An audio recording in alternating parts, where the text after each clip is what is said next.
Hi everyone, my name is Becca and welcome to my channel. If this is your first time here, I am so glad that you stopped by. We focus on all things middle grade literature, specifically the first chapters of your favorite middle grade novels. Now, if you are not new to this channel, you know I love Gordon Korman, so I am super excited that he has a new novel out, which is titled Snoop. So Gordon Korman is known for writing really engaging, really fun, relatable novels for middle grade students. You may have heard of The Unteachables or Restart or Unplugged. There are so many great ones. If you haven't checked them out yet, I highly recommend. So we are going to start by reading the front and side cover, which will give us an idea of what this book, Snoop, is all about. If something strange is going on, he sees it.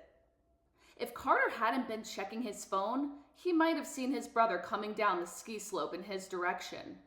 And if Carter had seen his brother in time and avoided the crash, he might not have 2 broken legs right now. Oops. Carter is stuck at home for weeks with both his legs in casts. Bored, he starts checking the live feeds from cameras around town. Soon enough, he becomes completely obsessed, watching his classmates when they don't know he's looking, spying on neighbors, though he doesn't think it's spying really, and discovering other highly unusual things that no one else is noticing. There's only one problem. What happens if Carter is found out and the people he's watching know where he lives? Ooh, sounds kind of mysterious, kind of fun. It actually, I feel like, sounds a little bit different than some of Gordon Korman's other novels, so I'm really excited about this one. All right, let's dive right on into chapter 1. The wind on the mountain is cold enough to freeze fire. As I slalom down the slope, it sneaks inside my hood, attacking my ears.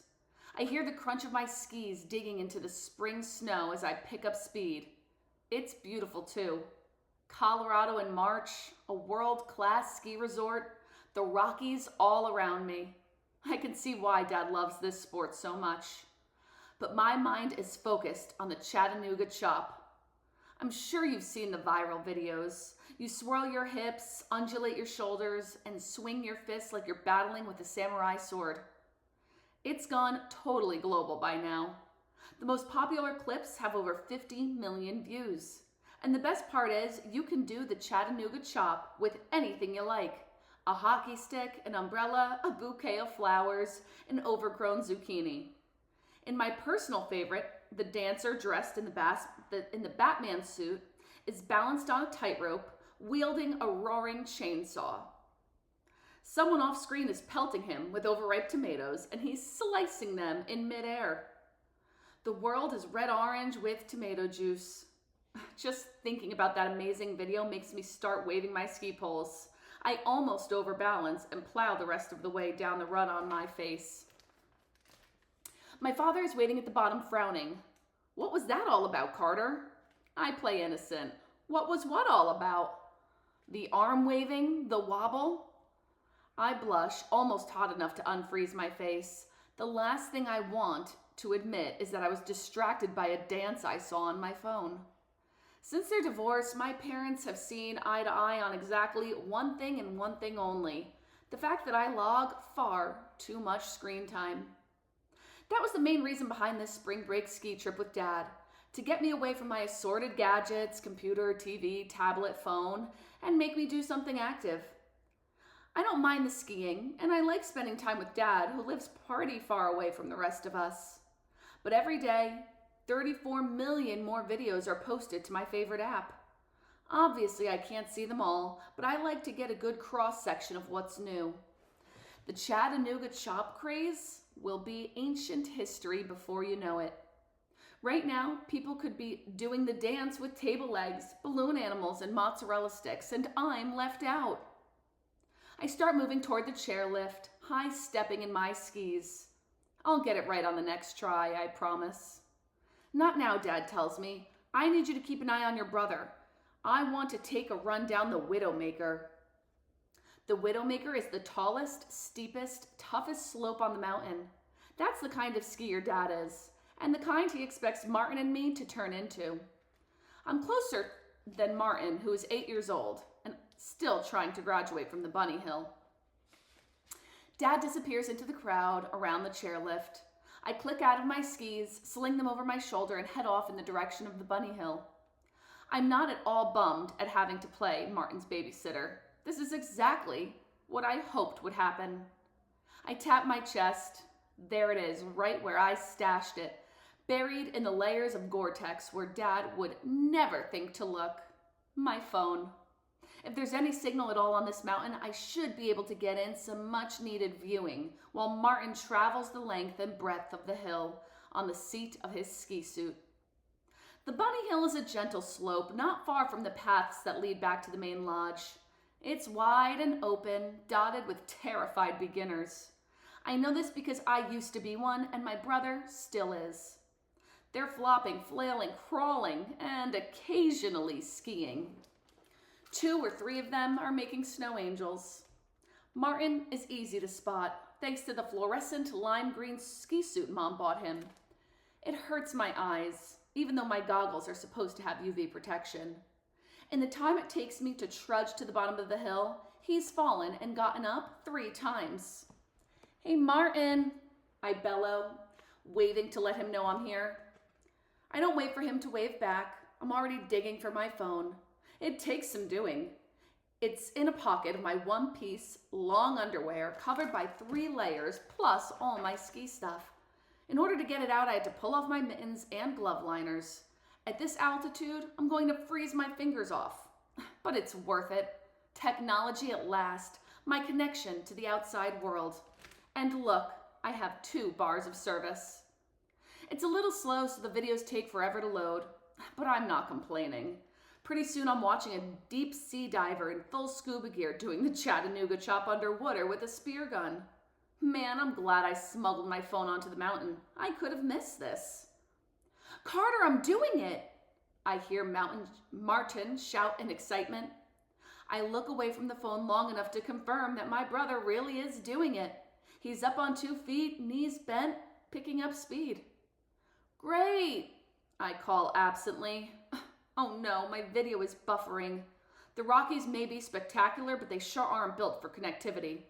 Pretty soon, Dad will be down off the Widowmaker, and if this phone isn't hidden away by then, I'm toast. "Look at me!" Martin's voice again. I don't answer because the clip is running. A jellyfish has swum up to the diver, and so help me, it looks like its tentacles are moving in time to the music. No wonder this video is trending. It's epic. "Carter," my brother calls. "Not now," I murmur. I'm trying to swipe to another video, but my fingertip is so cold that my phone screen isn't responding. I breathe on my hand in an attempt to warm things up. "Carter, I'm busy." And by the time I glance up, it's too late. A normal skier keeps control by veering from side to side in a snake-like motion. But Martin's skis are pointed straight ahead. Even on the bunny hill, the speed can get away from you. "Snowplow!" cries the instructor. But there's no time for that. The kid is hurtling right at me. At the last second, he tries to throw himself to the ground to avoid a devastating collision.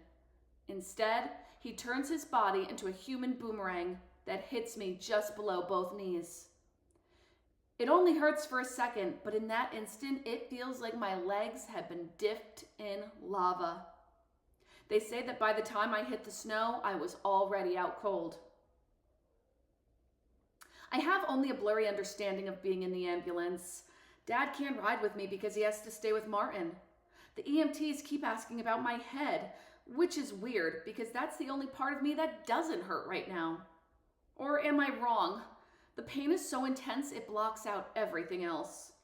The ambulance's double doors burst open and they roll me into the hospital. Medical people in scrubs swarm the stretcher. More questions about my head. Did I bang it? Is it bleeding? How many fingers? My head is fine, I rasp, It's my leg you should be worried about. Someone slips a breathing mask over my face and I'm knocked out again. The next thing I know, I'm warm and dry, my ski suit gone. The first thought that comes to my mind, my phone. I've got it, my father says in a quiet voice. He sounds a lot less mad than I thought he'd be, considering I took my phone skiing after I'd been specifically told not to. I'm relieved he isn't threatening to flush it down the toilet, and, to be honest, a little surprised, too. I open one eye. The fluorescent lighting is harsh and really bright. There's a strong antiseptic smell. You're in the hospital, my brother supplies. I glare at him. You're a really crummy skier. The worst. Instead of snapping back at me, he bursts into tears. I know. I'm sorry. I'm so sorry. Cut it out, Martin. I sit forward in bed, which gives me a head rush. But the worst part comes when I try to swing my legs over the side. They don't swing. I can feel them, but it's like they're too heavy to move. Lie back down, Dad advises. That's when I see what my brother is so upset about. The blanket has slipped off my leg, which is encased in a fiberglass cast from above the knee to almost my toes. You broke my leg? I accuse Martin. Calm down, Dad orders, then pulls the blanket off the other leg. Another cast, exactly like the first. 2 broken legs? I wheeze. Is that even a thing? It's a thing. And at that moment, a white-coated doctor enters the room. But don't worry, Carter. They're both simple fractures. You're going to be fine. You're lucky you were wearing a helmet. Your legs were your only injuries. After introducing himself, Dr. Samuels explains that when Martin collided with me, he must have been perfectly horizontal, parallel to the ground, because my fractures on each leg are almost identical and in the exact same place, just below the knees. If you tried to duplicate this accident, you couldn't do it in 1,000 tries. If that's supposed to make me feel better, it's not doing the job. But what's going to happen to me? How am I supposed to walk? You're not, the doctor replies readily. Not for 6 weeks anyway. Probably closer to 2 months. Normally you'd have crutches to help you get around on your good leg, but you don't have one of those. So it's a wheelchair for you until your legs have healed enough for walking boots. A wheelchair. Yeah, okay. Lots of people use wheelchairs and get around just fine.